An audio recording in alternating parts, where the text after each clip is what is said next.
After months of neglect, it was time to finally address the Rav's lack of creature comforts. With a trip coming quickly, there was a handful of things that needed to be done. The first thing on the agenda was a sleeping platform. I had some leftover plywood and 2x4s from a previous project, and after a bit of measuring, it was time to cut. The total length of the interior is under 8 foot, so I cut the legs tall enough to allow the front seat to fold and slide under the platform so I can fully stretch out.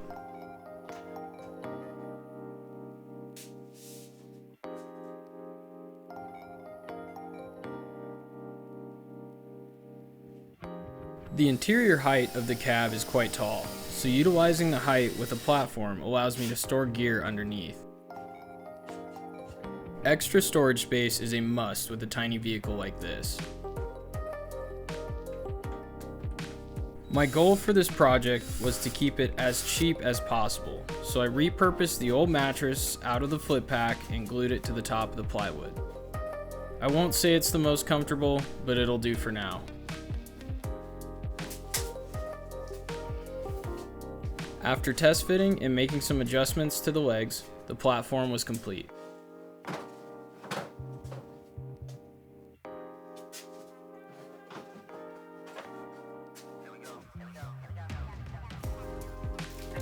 Next, I needed to install the $20 fold-down RV table I bought off Amazon. I didn't want to have to pack a table for cooking, so having something that folded down onto my back hatch should make a big difference in my cooking setup. I finally won't have to pack cold sandwiches when I take this car out.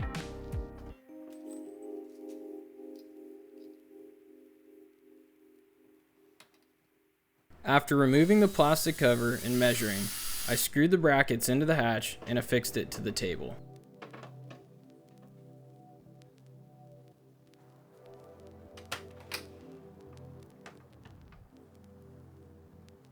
I really needed to finalize the paint job on this. I'd only been able to complete the front half, so I had a bit of time to rattle can the rear. You'd be surprised at the finish you can get out of a rattle can paint job.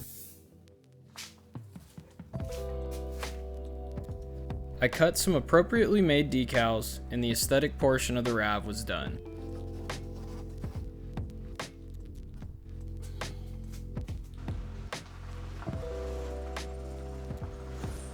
Now was the time to fix my suspension and brakes.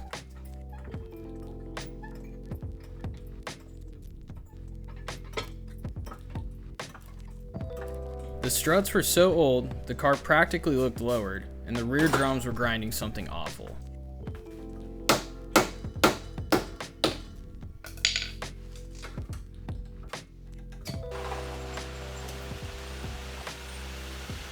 My plan initially was to run the Old Man Emu kit all around, but after not wanting to risk killing myself on a spring compressor, I decided to just do coils in the front with a spacer down the road.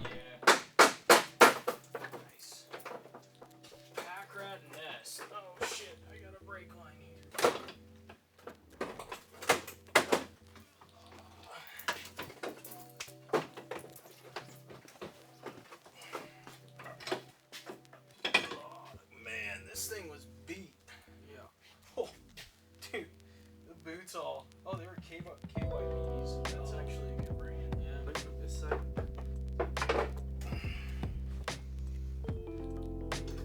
That's what I was doing. Oh, really?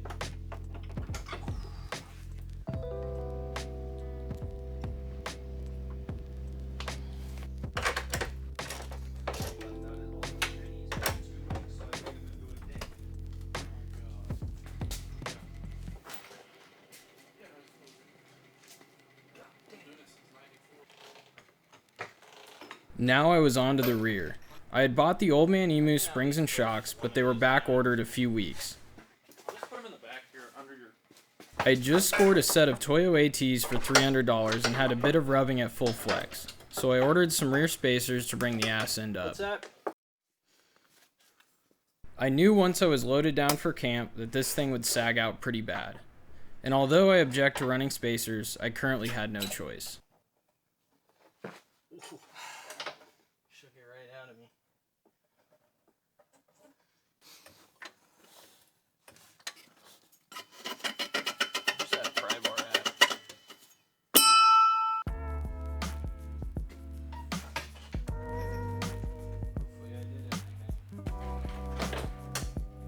The new tires were rubbing up front due to a new 20mm worth of extra width.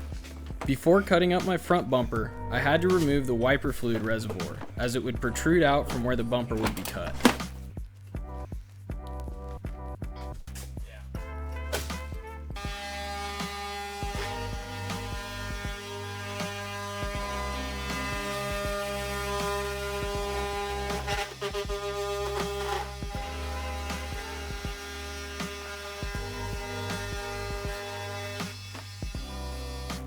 After I was satisfied with the cut, I took some window seal trim to cover up my ugly cuts. Having the tow package is a pretty nice feature, but at this point it's just adding additional weight that this car does not need. I'm really not entirely sure why anyone would pull with a 125 horsepower motor.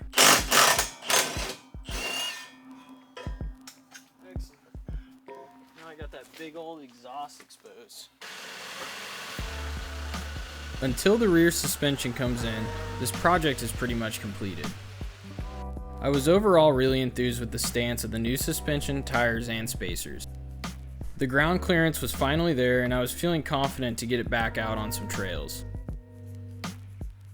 If you want to see how it performs off-road, stay tuned for next week's video where I set out to some local abandoned ghost towns in the canyons of Aravaipa.